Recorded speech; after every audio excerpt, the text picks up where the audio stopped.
Kemudian berikutnya, jadi pertahanan yang sesuai dengan penipuan online.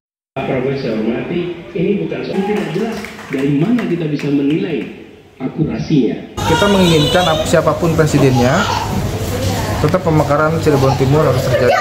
Dan salah satunya adalah mereka harus menandatangani kontrak politik baik 01, 02, dan 03. Salah satu langkah kami untuk percepatan untuk pemekaran. Poin apa saja Pak yang ditegaskan dalam kontrak tersebut Pak? Poin-poinnya adalah semua TKD itu akan membawa ke TKN. Salah satu misinya adalah untuk memastikan ketika di pusat itu moratorium bisa dibuka dan kemudian pemekaran akan terjadi untuk Cirebon Timur. Target tahun? Nah, targetnya itu paling maksimalnya itu 2006, 2005, 2006. Karena untuk presiden itu kan berarti dipelantikan itu sekitar di bulan Februari 2025. Ya. Kang Taufik, secara menyeluruh dari debat ini, apa yang ingin teman-teman Garda FCTM suguhkan kepada masyarakat? Tujuan utamanya apa nih Kang? Oke, tujuan utama ada 3 ya. Pertama adalah knowledge sharing, bagaimana visi misi besar, gagasan besar dari para capres ya. Yang kedua adalah kita menyatukan dalam satu kebersamaan yang berbeda. Jadi berbeda untuk kebersamaan. Jadi perbedaan mereka ternyata damai semua. Artinya ini menandakan bahwa Cirebon aman dan damai. Yang ketiga adalah misi kami, mereka menyatukan persepsi untuk menyelesaikan pemekaran. Karena pemekaran adalah sebuah keharusan dan tidak melanggar undang-undang. Kang, isu golput kan semakin meningkat. Adanya debat ketiga yang kemudian difasilitasi di Cirebon dihadirkan oleh teman-teman FCTM. Harapan untuk bisa menaikkan partisipasi pemilih seperti apa Kang Taufik? Jadi ini yang hadir di luar dugaan. Saya pikir tadi cuma 30, 50. Ternyata hampir 100 lebih, bahkan membuat kemacetan ya. Itu artinya generasi, dari mulai generasi baby boomer sampai generasi X, bahkan ya Z saya lihat hadir di sini. Itu artinya tingkat pemilih akan naik dengan sendirinya. Karena pengetahuan literasi terhadap politiknya akan kuat. Sudah puaskah dengan jawaban ketiga capres dalam debat seri ketiga ini? Masih belum. Jadi masih banyak hal yang harus digali, khususnya di debat keempat dan kelima. Pak, FCTM sendiri mendeklarasikan dukungan terhadap salah satu pesan tertentu? Tidak. FCTM itu mendukung tiga-tiganya, karena bisa jadi tiga-tiganya juga kan pasti unpredictable. Kita nggak tahu yang menang yang mana. Tapi yang jelas mereka visinya cuma satu. Kita ingin mereka mendukung Cirebon Timur menjadi maju. Mengenai tanda tangan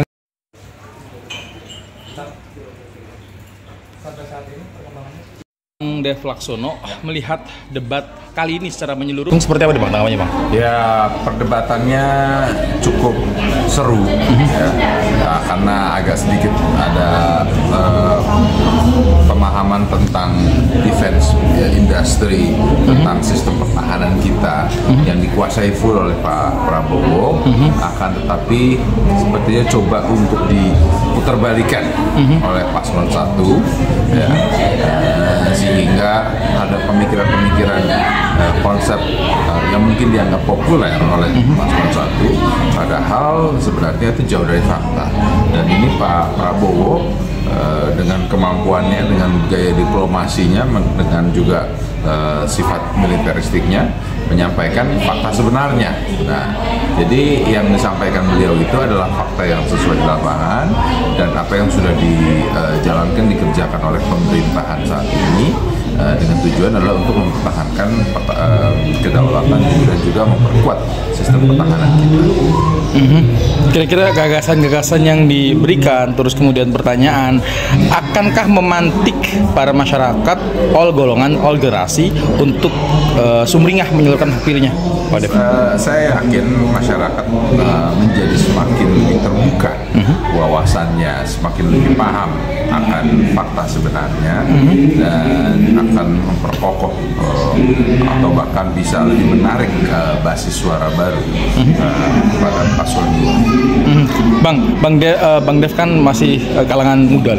Ya. Dari sudut pandang kalangan pemuda nih Bang, untuk ketiga calon nih Bang, seperti apa dan harapan Bang Dev untuk ke depan seperti apa nih Bang?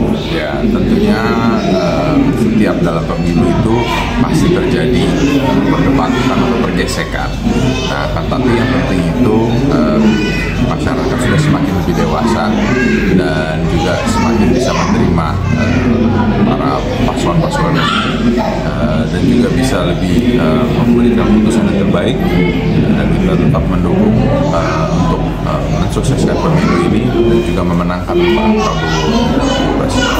Ya, terkait kontrak politik dengan para capres ini dari FCTM. Kontrak politik, kalau kontrak politik kita kan tidak dengan paslon capres ya. Kontrak politik yang FCTM yang kita miliki ini dengan partai-partai politik, juga dengan pemerintah daerah Kabupaten Cirebon, ya kita tinggal melewati proses pemilu ini sehingga kita bisa melanjutkan, karena kan masih ada moratorium yang belum diangkat, sehingga Cirebon Timur bisa selesai. Pada didukung pemekaran Cirebon. Saya adalah bagian dari FCTM. Dan akan mengawal. Siaplah, kalau itu sampai kita masuk di dalam kalau nggak. Bang Dev, kalau dilihat dari jalannya debat, capres nomor 2 ini banyak katakanlah bersih tegang dengan pandangannya dengan paslon nomor urut 1, sementara banyak persamaan dengan paslon nomor urut 3 ini. Gimana komentarnya? Ya, ini kan masalah pengertian dan pemahaman dan juga positioning politik. Positioning politiknya Pak Prabowo berdasarkan fakta. Positioning Pak Prabowo itu berdasarkan kebutuhan dan kondisi real. Dan inilah yang menyebabkan adanya sedikit ketegangan. Kenapa? Karena Pak Prabowo ingin masyarakat paham dan tahu bahwa konsep dan visinya dia itu bukan hanya sekedar gimmick politik sesaat, akan tetapi ini adalah sebuah fakta yang butuh untuk dilanjutkan di pemerintahan yang akan datang. Dan juga tema debat kali ini kan lebih dekat dengan Prabowo, dengan backgroundnya dia sebagai militer dan sekarang menjabat sebagai menhan. Apa yang disampaikan itu sudah maksimal dan lebih jauh lebih unggul dari paslon lain ya? Kalau saya pasti saya akan menangkap itu ya, karena kan saya adalah bagian dari pemenangan 02. Nah, tapi kalau kita lihat materi yang disampaikan ya memang itu. Bang Dev, debat ronde ketiga terakhir ini Bang, debat ronde ketiga akankah mampu mendongkrak para pemilih-pemilih yang masih beranggapan pengen golput Bang Dev?